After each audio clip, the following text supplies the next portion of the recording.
Hello, Hope TV family. Listen, we are the House of Hope Atlanta. Dr. E. Dewey Smith Jr. is our pastor, and we believe that life with God is better in every way, every day. Listen, family, it's July. We have so much to think about and so much to plan for. And so, tonight's show, we want this show to encourage and empower all of our business owners and viewers.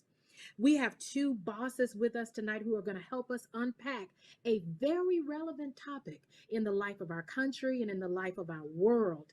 We're going to talk about equality versus equity. What are your thoughts? Let's talk about it. Kevin Cody is with us tonight. He started off as a bookkeeper and began adding new services year after year, and he now offers financial services through the Financial Specialist Group. House of Hope family, Hope TV family, welcome with me, Kevin Cody. How Say you something, doing? Thanks everybody. for having me.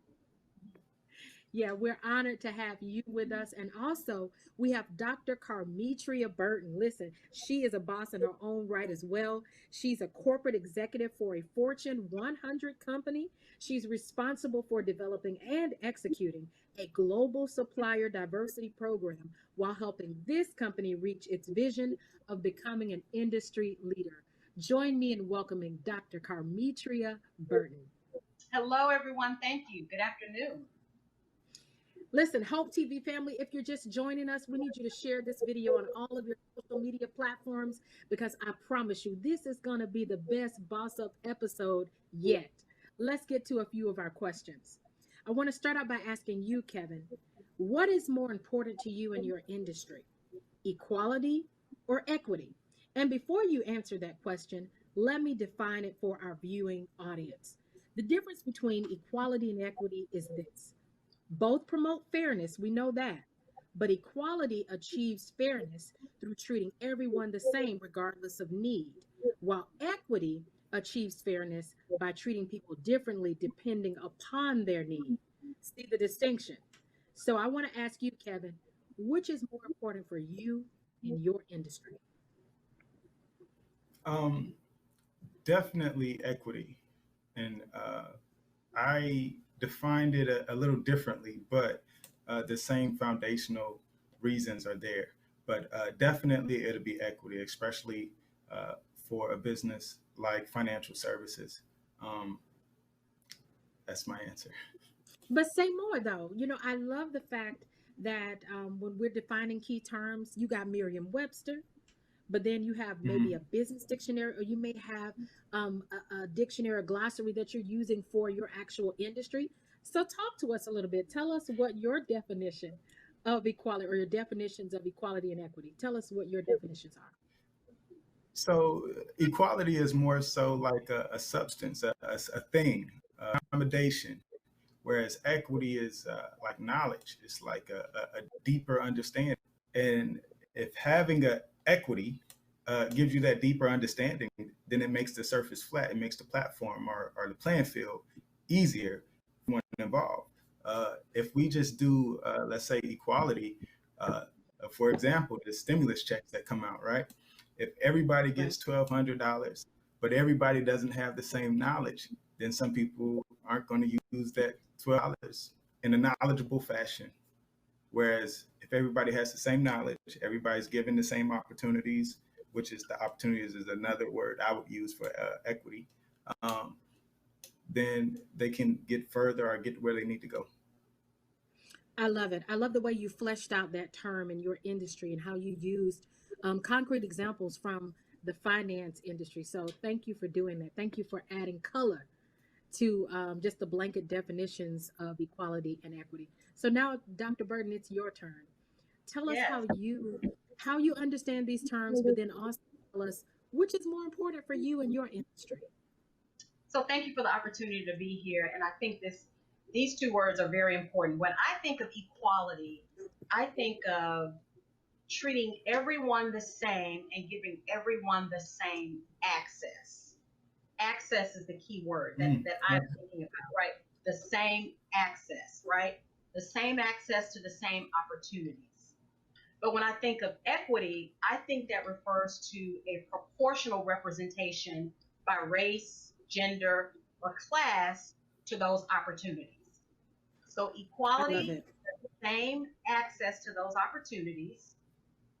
Equity refers to a proportion of those opportunities by race, gender, or class. So So I access want, is the word that I want to make sure people understand when they think equality versus equity. I love it. I love it. I want to engage you a little bit if I can and stay with you.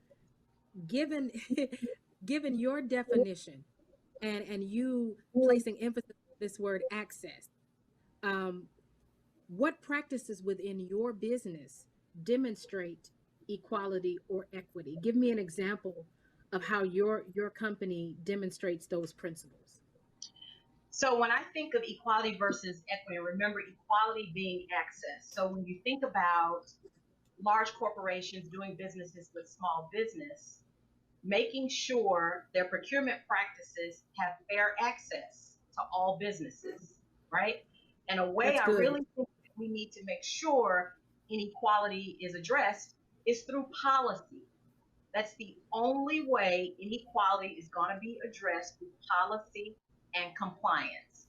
So we can have access all day long, but on the back end of those policies, right, you're looking at how fair and equitable and accessible were your procurement opportunities, or were your jobs, or were your multicultural marketing opportunities. So policy is really going to drive and close the gap between inequality and equity. Access is the key word driven through policy. I love it. I love it. You guys are really hinting on issues that pertain to our country and what we're trying to fight for as a people, because it starts with policy. I mean, it's great to have demonstrations, it's great to march, but we need everybody at the polls if we want to see a change in policy, right? We need to see everybody voting for their local legislation as well as our national legislators. This is good conversation. Listen, if you're just joining us for Boss Up, we need you to share this video on all of your social media platforms because we are certain there are some entrepreneurs and professionals who need to hear this conversation. So, Kevin, you know it's your turn. It's your turn, Kevin. Okay. We want to hear from you. Talk to us. How does your company demonstrate equality or equity? So the way that, let's say, I'll just pick a financial service. The financial service I'll choose is taxes. Okay. So uh, we're equal in the fact that we give you, we give our clients and our customers and our prospects flat rates. Everybody isn't privy enough to get a return. Some people have to pay.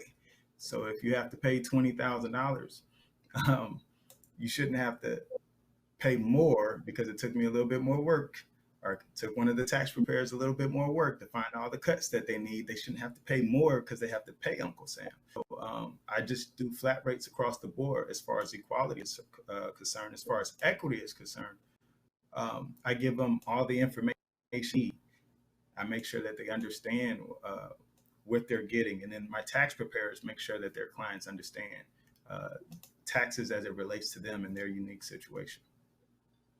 Love it, love it, love it. So let's move a little bit further in the conversation. Let's start with you, Dr. Burton.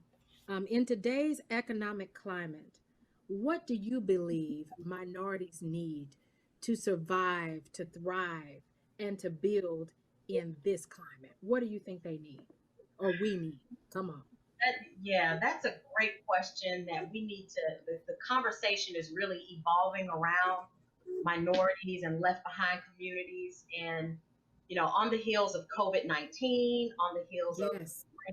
racial injustice and inequality, I think we need to begin to think in three terms. We need to begin to pivot, right? I know you probably have heard that word so much. Yes, ma'am. Yes, We ma'am. need to do an about face. And then I think we need to adapt because the way we do business, the way we think, the way we spend our money is going to be different now as a result. Corporations will do business differently as a result of COVID-19 and racial injustice. So after we adapt, then we need to focus on the new climate and how your business fits into that new climate. So we're going to have to pivot, which means an about face. We're going to have to adapt, and then we're going to have to focus. And we're going to have to be able to do all those three at one time. So talk about multitasking, right? You can't pivot and then you can't decide if I'm going to change. You're going to have to pivot and then change and then focus. So we're going to have to do all three at one time. If you're a business owner, if you're in corporate America, if you are in the faith-based community, those three adjectives are really ways that I think our minority communities will have to really adapt in this new climate, or the new normal, as everyone is calling it. It's going to be critical. It's going to be critical. This is why I love Boss Up. I love Boss Up because when we have knowledgeable guests like the two of you, we walk away with terms that will hold us, terms that will challenge us for the entire week. So I want to pull some stuff out because you said you laid some heavy knowledge on us, and so I want to make sure our viewers got it. If you're going to make it in this current economic climate, Dr. Burton says you got to be able to pivot, which is an about face. You've got to be able to adapt, and then you got to be able to focus. Listen, that's tweetable. If you're watching right now, you need to tweet that out. You need to post in the comments. Dr. Burton is helping me tonight. So, Kevin, talk to us a little bit. Share with us how you think minorities can survive and thrive in this climate better. What do we need to really conquer the challenges of this crisis? And I love to say this: what do we need to power through this pandemic as bosses and professionals? Talk to us, Kevin. I love what Dr. Burton said as far as pivoting and then adapting and focus.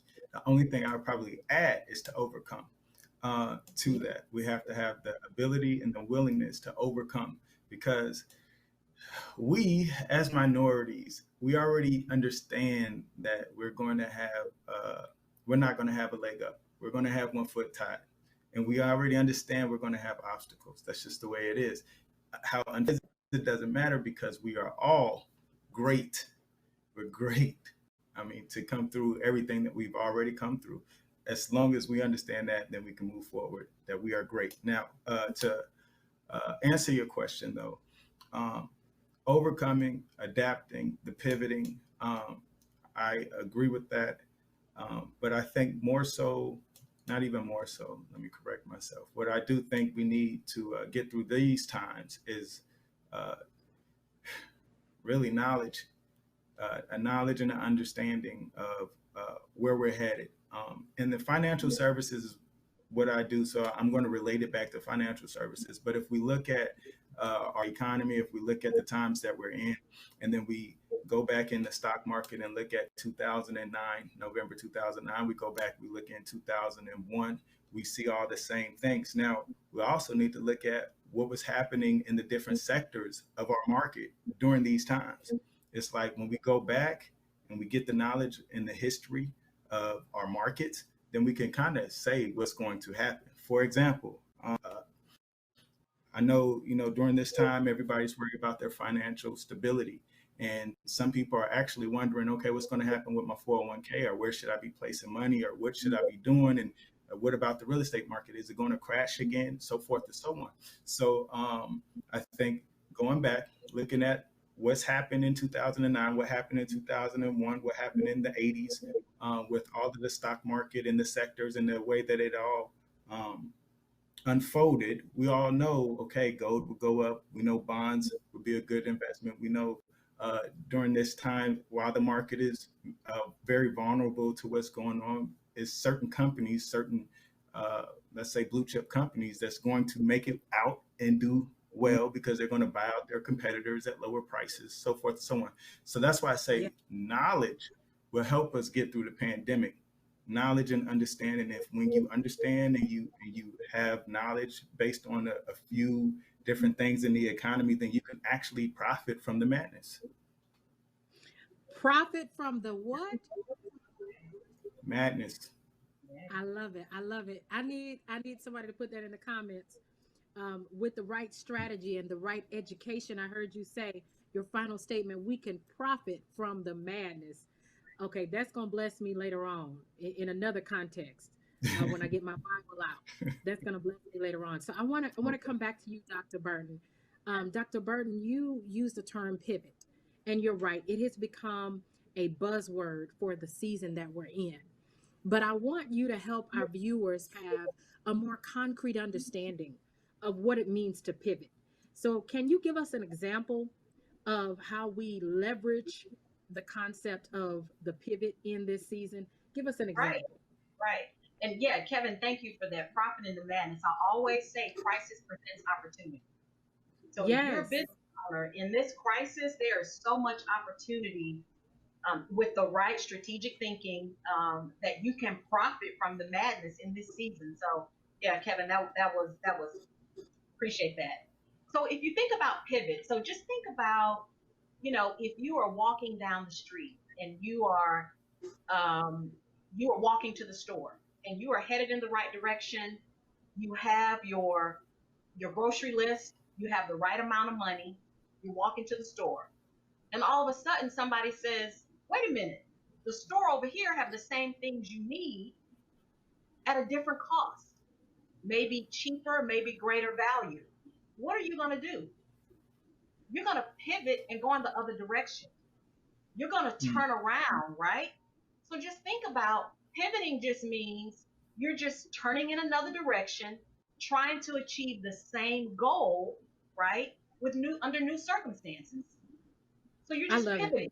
The goal is the same. You still need to go to the store. You still need to get the items on the grocery list, but now you're going to another store that has better pricing that will also allow you to really still get the same benefit and value. So you just simply turned around with the same goal, but in a different direction. That I is how love it. I would do it.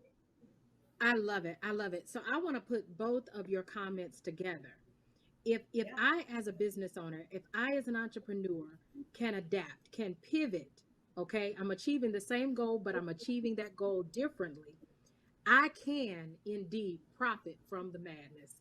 If you missed Boss Up That's good. tonight, you missed That's one of the good. best episodes. If we don't say anything else, we can drop the mic after that. So That's I want to I want to go a little bit further in the conversation. I want to go a little bit further, and I want to come to you, Dr. Burton, again. I got some offline notes from your conversations with us as we were vetting and preparing for the show.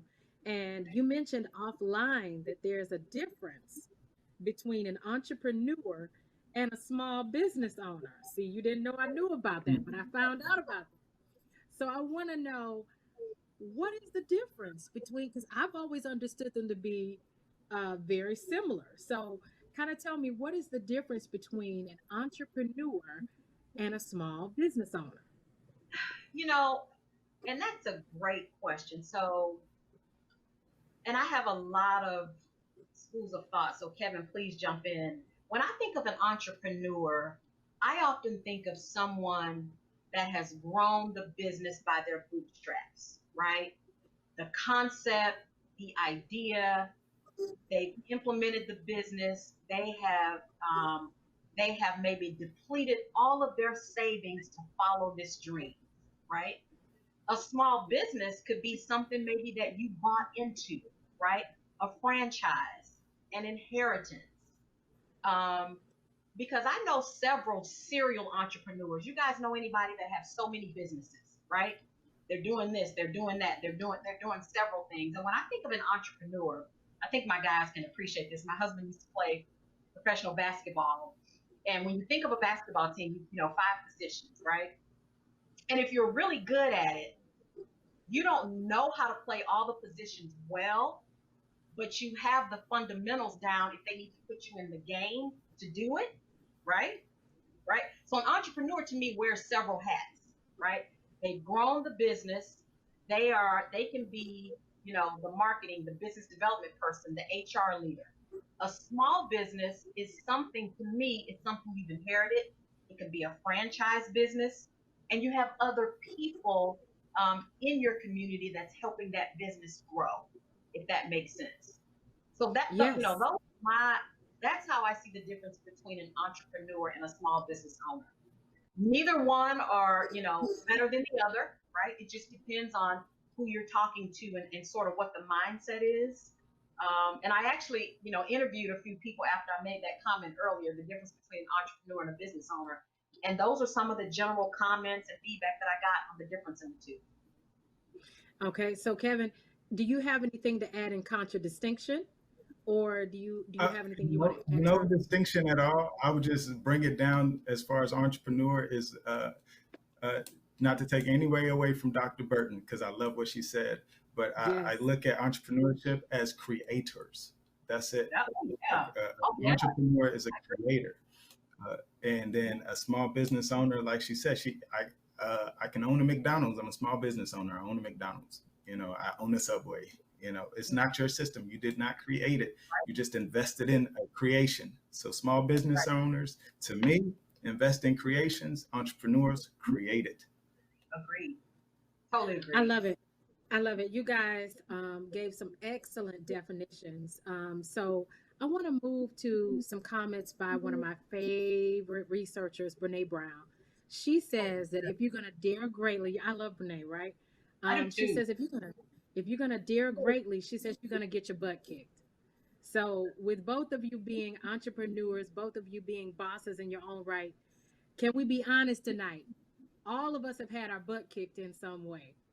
So I want to start with you, Kevin, and I want to ask, what is one significant challenge you've encountered in your industry, and how did you overcome it? See, this is your fault that we landed here because you talked about overcoming way Overcome. back in our time together. So tell us, what has been your greatest challenge, and how did you overcome it? Okay. So my greatest challenge was being afraid of success. Um, and I know it doesn't sound right, but I was afraid to be successful. At 22, I had done something. I invested in some, and I made $187,000. And I considered myself, I never had 187,000 at 22, or I ever had that money before 22. So I was like, hey, I made it.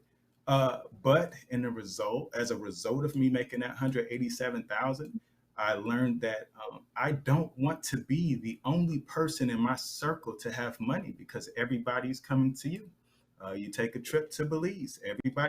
You got to pay for everybody's ticket. You go out to eat. Everybody's going to look at you. I didn't want to be the only person to be financially successful. And so Wow. then I decided, okay, I got to do something else. I mean, I'm not going to do the stock. I'm going to do the stocks, but I need to do something where everybody else can get in. So I started doing promotions, and in the promotions, only two or three of us would get money. I did little comedy shows with comedians or whatnot in Washington State, and I'd make a little bit of money. We all started making a little bit of money, but I was still making money from stocks. So then I was like, that's not the only thing that I need to show these guys because we all have to make money. I don't want to get into hip hop at all, but a Come rapper on, by come on. the You name can go there of on he about said, to. okay, thank you. He said, nobody will fall if everybody is each other's crutches.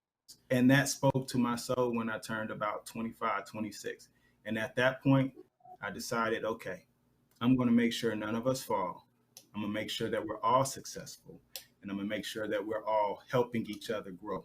And so since then, I have not been afraid of success. But before that, I was afraid of success and overcoming. I overcome it by finding a way to make sure that me, my family, my closest friends, my associates are all successful. I love it. I love it. It really reminds me a lot of the teachings of Dr. King, where he says a threat to justice anywhere is a threat to justice everywhere. And so we have to empower each other if we're going to experience the full justice and the full empowerment that King talked about. I love it.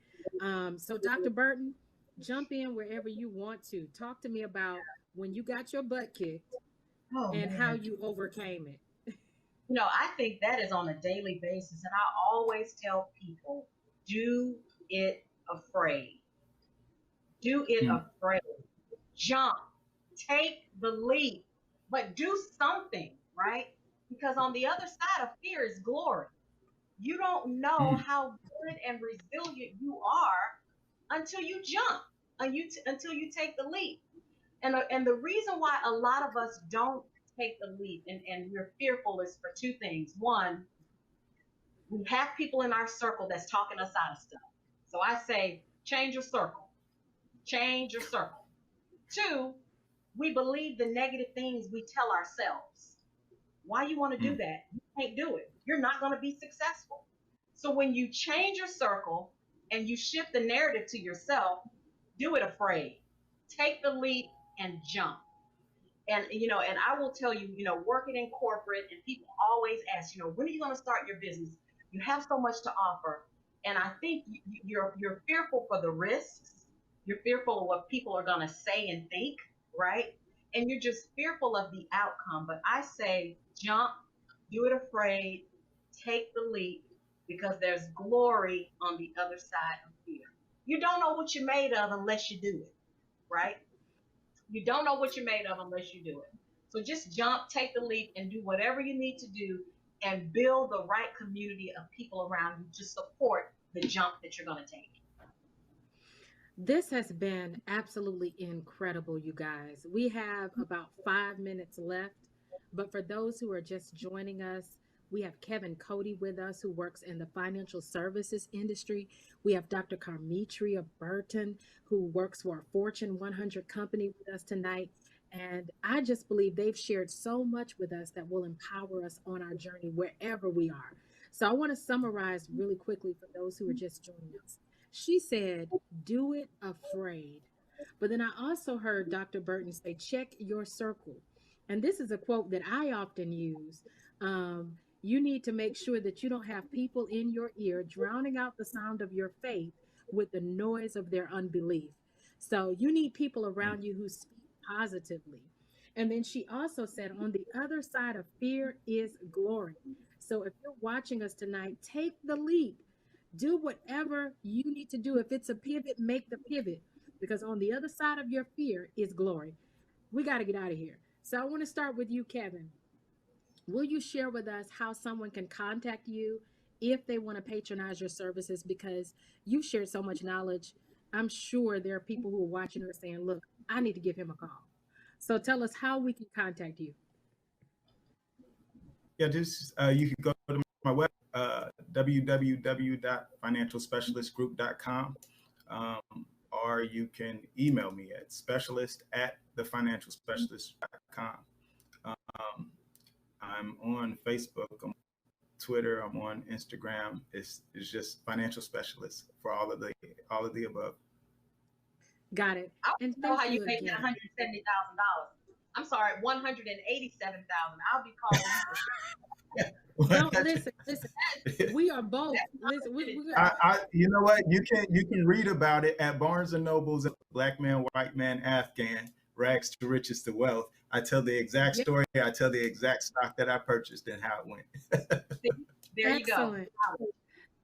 Excellent. Dr. Burton, I'm with you. I'm going to talk to him after the show to find out what he invested in so that I can line some things up for my financial future as well. So thank you. Thank you, Mr. Cody. Dr. Burton, how can we reach you? Sure. So I just started a podcast called Mind Your Business.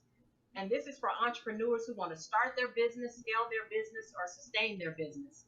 And as we talked about before, in this new climate, so many people are looking to start a business. They want to grow their business. They don't know what to do.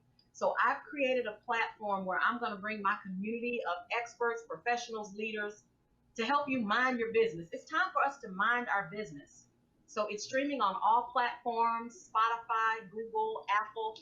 Mind Your Business with Dr. Carmetria B. And I am on Instagram at Dr. Carmetria B as well. Follow me there. And let's share in the knowledge and help each other as we go down this journey. Listen, family, we are all out of time. Thank you so much, Dr. Burton, and thank you so much, Mr. Cody.